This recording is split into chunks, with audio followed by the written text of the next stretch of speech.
বিসমিল্লাহির রহমানির রহিম। আসসালামু আলাইকুম। সার্ভে সোয়াইব অনলাইন সার্ভে সেন্টারের পক্ষ থেকে আপনাদেরকে আন্তরিক অভিনন্দন জানিয়ে শুরু করছি। আমার আজকের আলোচ্য বিষয় উপপাদ্য হচ্ছে যে ওয়ারিশান সম্পত্তি থেকে কোনো ব্যক্তিকে ঠকায় অন্য ওয়ারিশগণ নিজেদের নামে রেকর্ড করিয়া নিলে জমি ফেরত পাওয়ার জন্য আপনার করণীয় কি? অর্থাৎ ওয়ারিশ ঠকিয়ে যদি ভূমি জরিপে আপনারা রেকর্ড করিয়া নেন, কোনো ওয়ারিশকে বাদ দেন, তাহলে ওই ওয়ারিশগণ কিভাবে সেই সম্পত্তি উদ্ধার করবেন?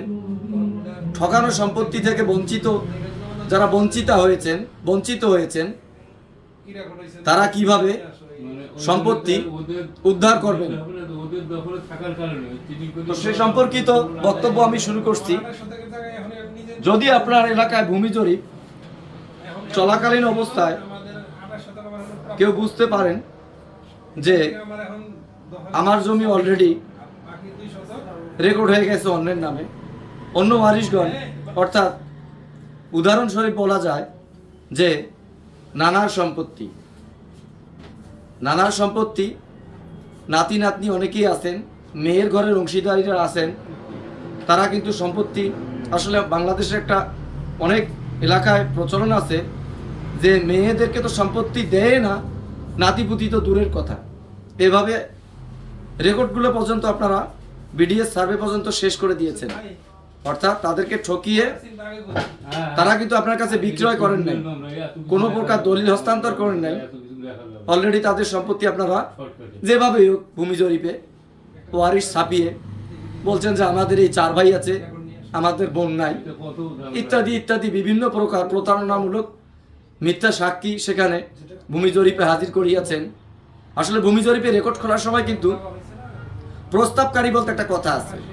এই খতিয়ানটা যে তেনারা খুলছেন ভূমি জরিপ কর্মচারীগণ, তো প্রস্তাবকারী কিন্তু একজন স্বাক্ষর নেয়, তার নাম কিন্তু লেখা থাকে সেখানে। প্রস্তাবকারী আজিজুর রহমান, আব্দুল সামাদ, এরকম একটা মন্তব্যের ঘরের উপরে কিন্তু লেখা থাকে। তো যাই হোক, তো ঠকানো সম্পত্তি কিভাবে আপনি উদ্ধার করবেন?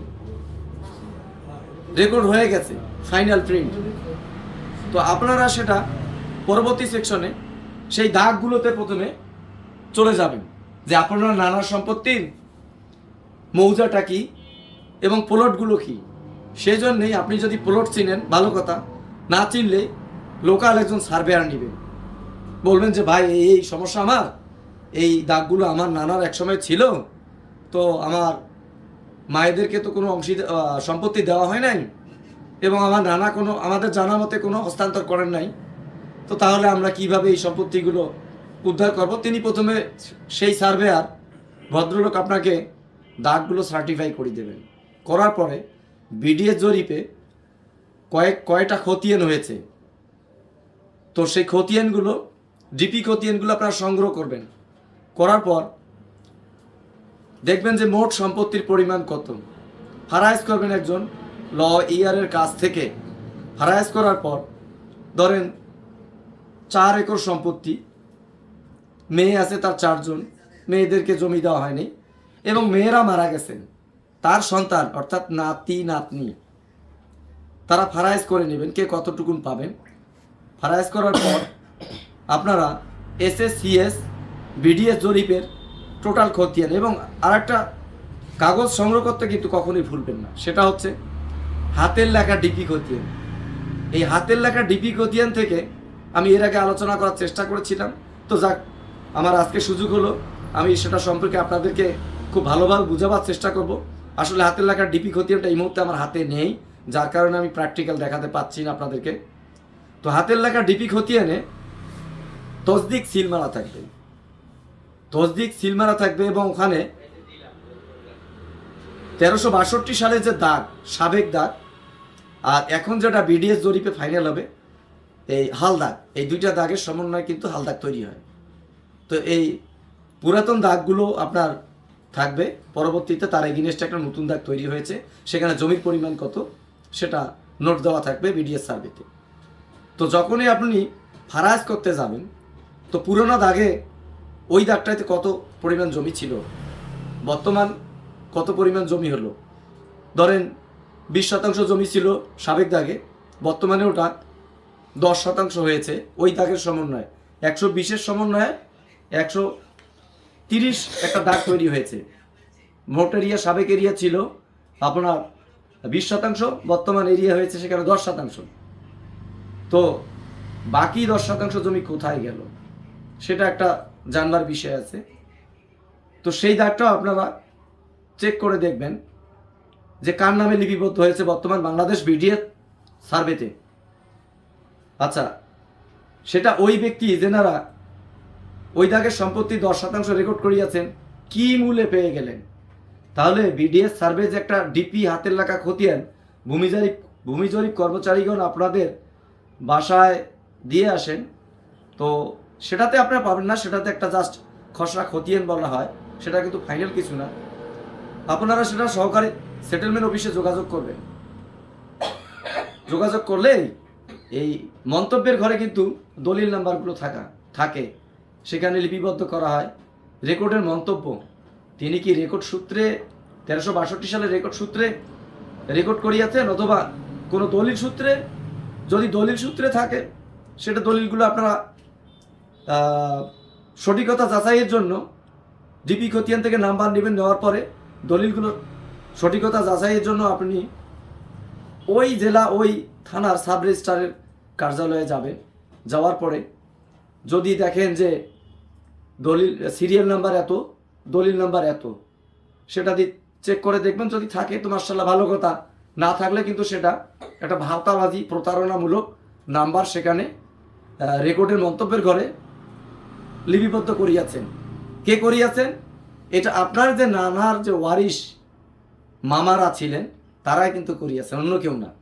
কারণ অন্য কারো নামে যদি যেয়ে থাকে তো তাদের বেলায় আপনারা চেক করে দেখবেন, সঠিকতা যাচাই করে দেখবেন, তাহলে আপনারা কিন্তু সঠিক পরামর্শটা পেয়ে যাবেন, সঠিক তথ্যটা পেয়ে যাবেন। আচ্ছা, তারপর বলতে হয় এখন আপনি কাগজপত্র সব কিছু পেয়ে গেছেন, কোনো দলিল সেখানে রেফারেন্স দেওয়া হয় নাই, অলরেডি তারা ওয়ারিশ ছাপাই করিয়ে ওয়ারিশ বাদ দিয়ে বিডিএস সার্ভেতে তাদের মামাগণ রেকর্ড করিয়া নিয়েছেন। এখন আপনার করণীয় কি? সে করণীয় হচ্ছে আপনি আদালতে যাবেন, একজন লয়ার ধরবেন, ধরার পর আপনার পক্ষ সমর্থক নেওয়ার পরে আপনি মামলা দায়ের করবেন, রেকর্ড কারেকশনের মামলা।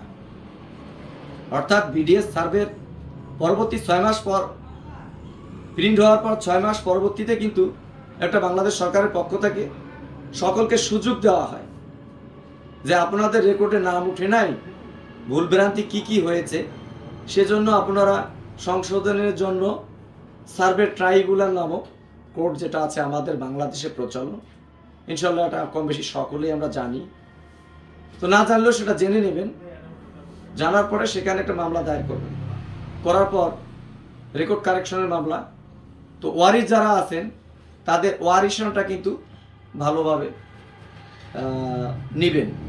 ওয়ারিশনটা নেওয়ার পরে অর্থাৎ আপনার নানার ওয়ারিশ, আপনার কারা কারা ছিলেন, কয়জন মামা ছিল বা কয়জন ভাই বোন ছিল, আপনার মায়ের ভাই বোনেরা তাদের কতজন ওয়ারিশ ছিল, আপনার মা মারা গেছে আপনি সেই সূত্রে ওয়ারিশ, আপনারা কয়জন ভাই বোন, সেগুলো দিয়ে আদালত থেকে একটা নতুন খতিয়ানের জন্য আবেদন করতে পারবেন। এটা যখন আপনার মোটামুটি মামলাটা একটা ফাইনাল স্টেজে চলে যাবে, যখন রেকর্ডটা কারেকশন হয়ে যাবে, অলরেডি রেকর্ড কারেকশনটা আদেশ হয়েছে, সেই আদেশের বলে আপনি ওই এলাকার সহকারী কমিশনার ভূমির কাছে একটা রেকর্ড কারেকশনের পিটিশন দিবেন। সেটা আপনি জেলা প্রশাসকের কার্যালয়ে হেল্পডেস্কে কাগজপত্র জমা দিলে আপনার সহকারী কমিশনার ভূমির বরাবর চলে আসবে, খোঁজ খবর নেবেন। তারপর আপনি সেখানে বাদী হয়ে যাবেন, হাজিরা দিবেন, দেওয়ার পরে সেটা একটা প্রতিবেদন কিন্তু স্থানীয় তহসিলদার তিনি কিন্তু দিয়ে থাকবেন। জমিগুলো কার দখলে আছে, কি অবস্থায় আছে, সেগুলো কিন্তু তিনি প্রতিবেদন দিবেন। দেওয়ার পর মোটামুটি একটা ফাইনাল স্টেজে এসে গেল। যাওয়ার পরে আপনারা আপনার সেই সমস্ত শর্তাবলী রেকর্ডে লিপিবদ্ধ করবেন আপনাদের নাম, ঠিকানা এবং কোন জায়গা থেকে, কোন দাগ থেকে কত পরিমাণ জমি আপনাদের নামে রেকর্ড করার আদেশ দেওয়া হয়েছে। এভাবেই আপনি সুন্দরভাবে একটা রেকর্ড সংশোধন করে নিতে পারবেন। আজকে পর্বে আমার এতটুকুই বক্তব্য ছিল যে ওয়ারিশগণ ঠকিয়ে গেলে, অন্য ওয়ারিশগণ বাদ পড়লে কিভাবে আপনারা সংশোধন করে নিতে পারবেন বিডিএস সার্ভেতে। ধন্যবাদ সকলকে। আজকের পর্বে ধন্যবাদ জানিয়ে শেষ করছি। আসসালামু আলাইকুম। সকলে ভালো থাকুন।